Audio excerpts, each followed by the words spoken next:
Alors, je voulais parler un petit peu des élections législatives, en tout cas des campagnes qui sont lancées.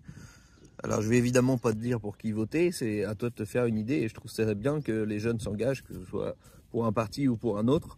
Mais faire attention parce que sur les réseaux sociaux, on n'est pas sur vraiment des débats d'idées ou de propositions. D'ailleurs, on voit très rarement les propositions qui apparaissent. C'est plus des personnes qui vont donner leur avis. Ne votez pas pour un tel ou votez pour un tel. Donc vous pouvez vous laisser influencer si vous voulez par ça, mais surtout faites attention aux manipulations qu'il peut y avoir sur les vidéos.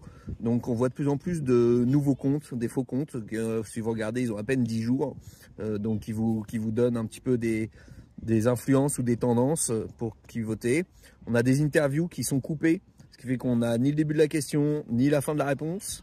Donc faites attention à ça également. Et puis les images ou les vidéos qui sont coupées. J'ai en tête l'image d'une manifestation, donc des manifestants qui sont allés décrocher un drapeau bleu, blanc, rouge.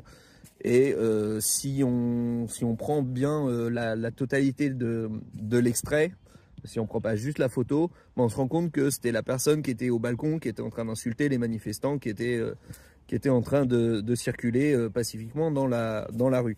Donc je vous dis pas de voter pour un parti ou pour un autre, mais essayez d'avoir une vue d'ensemble et de voter ou choisir vraiment pour des propositions concrètes qui vous semblent intéressantes et pas vous laisser influencer par tout ce que vous pouvez voir sur les réseaux.